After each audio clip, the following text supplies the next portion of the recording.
Assalamualaikum warahmatullahi wabarakatuh dan salam sejahtera. Saudara-saudari yang saya muliakan, setelah kita menyempurnakan tugas sebaik mungkin, setelah 1 tahun telah bukan tirai, dan sekarang kita cuba membawa sedikit penyesuaian dan perubahan yang diperlukan. Keadaan juga berubah, bukan saja berdasarkan prestasi yang lalu, tetapi perubahan-perubahan dari segi pertumbuhan ekonomi, permasalahan rakyat termasuk kos sara hidup yang harus ditangani dengan baik, juga penerimaan peringkat antarabangsa yang meletakkan tugas di Kementerian Luar Negara juga berubah. Kemudian juga isu-isu pendidikan tinggi, terutama dalam beberapa usaha kita meneroka beberapa bidang baru seperti artificial intelligence, digital transformation, yang menyebabkan saya memikir semula untuk membuat sedikit sebanyak penyesuaian melihat kepada keadaan dan tuntutan semasa. Maka setelah berbincang dengan ketua-ketua parti komponen yang utama, saya membuat beberapa cadangan dipersembah kepada Kebawah Duli Yang Maha Mulia Tuan Ketua-Pertuan Agong dan diberi perkenan. InsyaAllah pada petang ini akan diadakan majlis angkat sumpah di Istana Negara hanya bagi menteri-menteri baru yang terlibat dari segi penyesuaian dan pertukaran jabatan tidak dikehendaki mengangkat sumpah. Jadi hanya menteri-menteri dan timbalan menteri.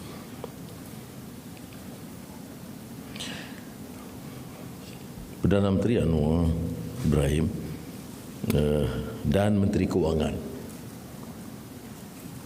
Menteri Kewangan kedua yang dilantik sebagai senator, Datuk Seri Amir Hamzah Azizan. Timbalan Menteri Kewangan yang sebelumnya Timbalan Menteri Pendidikan, Lim Hui Ying. Timbalan Perdana Menteri menangkap Menteri Kemajuan Desa dan Wilayah, Datuk Seri Dr. Ahmad Zahid Hamidi, dan dipertanggungjawab juga dalam urusan NADMA. Timbalan Menteri Kemajuan Desa dan Wilayah, Datuk Hajah Rubiah binti Wang. Timbalan Perdana Menteri 2 dan Menteri Peralihan Tenaga dan Daya Guna Awam, Datuk Seri Haji Fadilah bin Haji Yusof, yang juga dipertanggungjawabkan dalam urusan Sabah dan Sarawak. Justru kerana kita menjadikan urusan semua negeri termasuk Sabah dan Sarawak sebagai urusan Jemaah Menteri secara langsung dan pertanggungjawaban saya dan juga Timbalan Perdana Menteri Fadilah, maka tidak diadakan Menteri Urusan Sabah dan Sarawak. Ini akan diuruskan sendiri oleh TPM 2. Timbalan Menteri Peralihan Tenaga dan Daya Guna Awam, Haji Akmal Nasrullah bin Muhammad Nasir. Menteri Pengangkutan, Lok Siu Fuk. Timbalan Menteri Pengangkutan, Datuk Haji Hasbi bin Haji Habibullah. Menteri Pertanian dan Keterjaminan Makanan, Datuk Seri Haji Muhammad bin Sabu. Timbalan Menteri Pertanian dan Keterjaminan Makanan, Datuk Arthur Joseph Kurup. Menteri Ekonomi Saudara Muhammad Rafizi bin Ramli. Timbalan Menteri Ekonomi Datuk Hajah Hanifah Hajar Taib. Menteri Pembangunan Kerajaan Tempatan Saudara Nga Ko Meng. Timbalan Menteri Pembangunan Kerajaan Tempatan Datuk Aiman Athirah binti Sabu. Menteri Luar Negeri Datuk Seri Utama Haji Muhammad bin Hassan.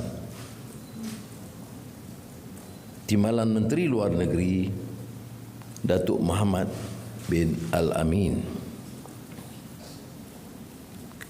Menteri Kerja Raya Datuk Seri Alexander Nanta Linggi.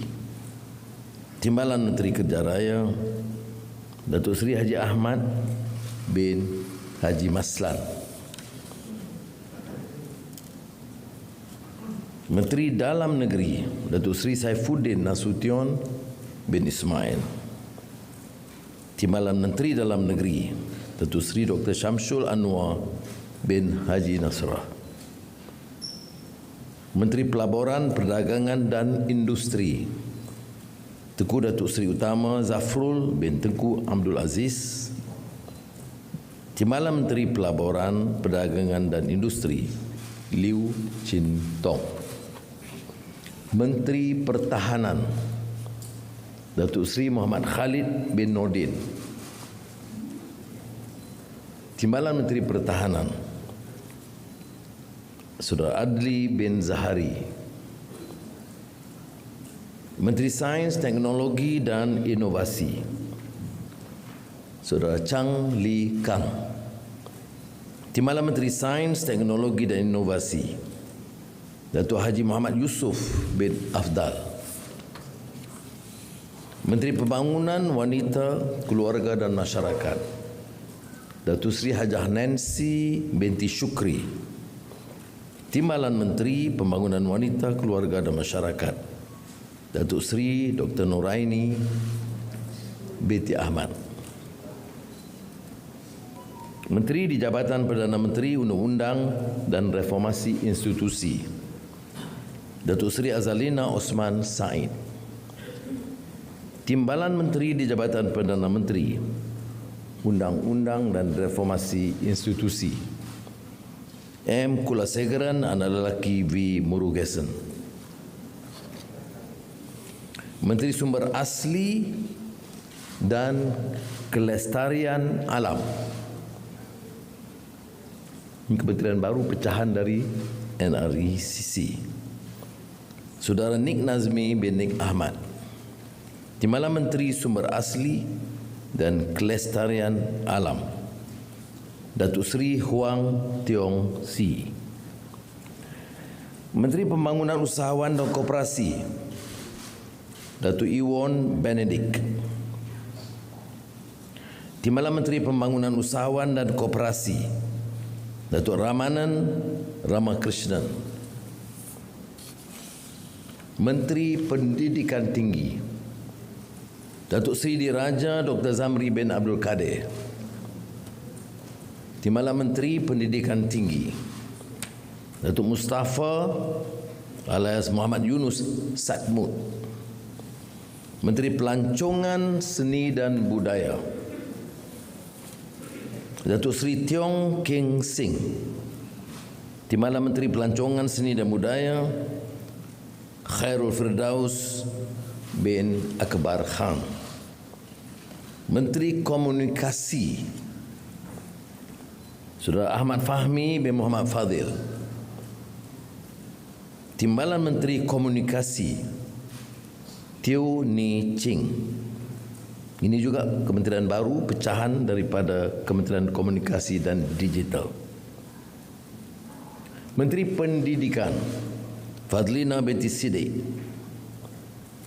Timbalan Menteri Pendidikan Saudara Wong Kah Wah. Menteri Perpaduan Datuk Aaron Ago Anak Dagang. Timbalan Menteri Perpaduan Saraswati Anak Perempuan Kandasamy. Menteri di Jabatan Perdana Menteri Hal Ehwal Agama Datuk Setia Dr. Haji Muhammad Naim bin Haji Mukhtar. Timbalan Menteri di Jabatan Perdana Menteri Hal Ehwal Agama Profesor Dr. Zulkifli bin Hasan. Menteri Belia dan Sukan Hanayo Sio Huan. Timbalan Menteri Belia dan Sukan Adam Adli bin Abdul Halim. Menteri di Jabatan Perdana Menteri Wilayah Persekutuan Dr. Zaleha binti Mustafa. Menteri Perdagangan Dalam Negeri dan Kos Sara Hidup Datuk Armizan bin Muhammad Ali.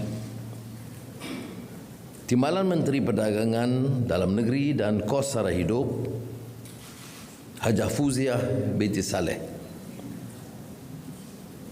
Menteri Perladangan dan Komoditi Datuk Seri Johari Abdul Ghani.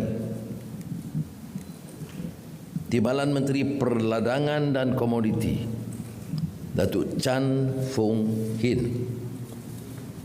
Menteri Kesihatan Datuk Seri Dr. Haji Zulkifli Ahmad.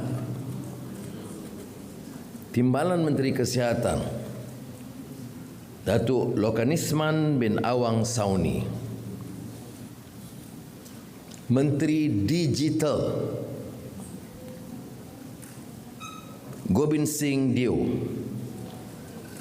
Timbalan Menteri Digital Datuk Ugak Anak Kumbong.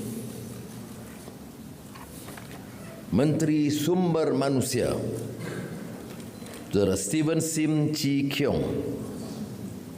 Timbalan Menteri Sumber Manusia Datuk Seri Abdul Rahman bin Haji Muhammad.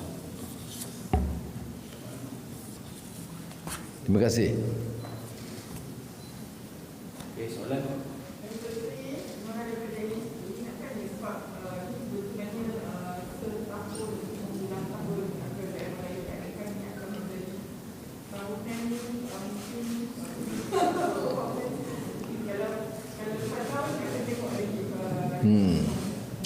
Saya harap insya-Allah kalau keadaan prestasi baik, memuaskan dan tidak ada tekanan-tekanan atau permasalahan baru seperti isu saya sebut tadi digital, ya, saya tidak fikir harus ada apa-apa perubahan untuk kita terus ada rencana 4 tahun akan datang sehingga pilihan raya umum.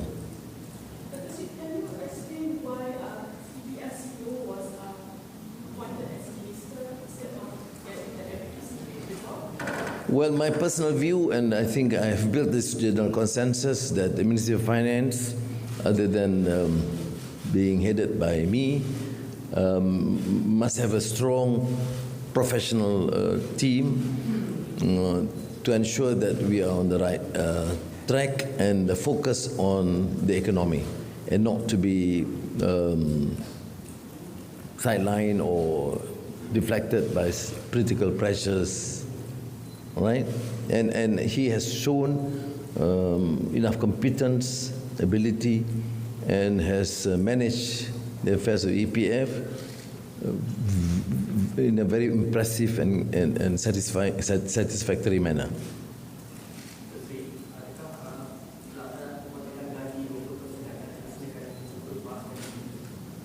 Pemotongan 20% gaji diteruskan, melainkan Perdana Menteri tidak ada potongan sebab tidak ada gaji.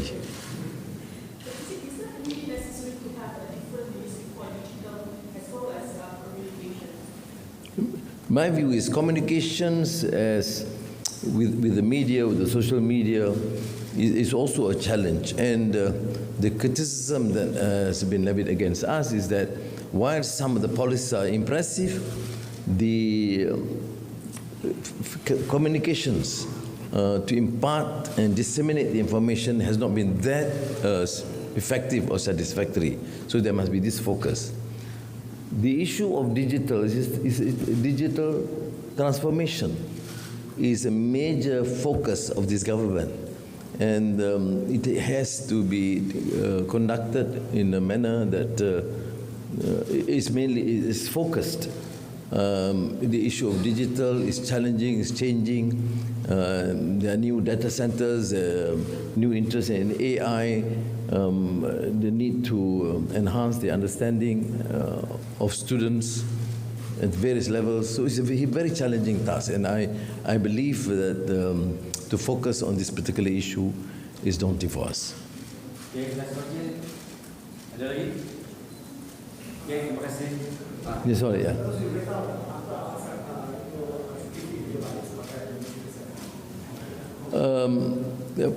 Pertamanya pengalaman itu diperlukan, dan saya percaya diberi fokus yang lebih kukuh di kementerian, dan Kementerian Kesihatan juga terbeban dengan banyak masalah.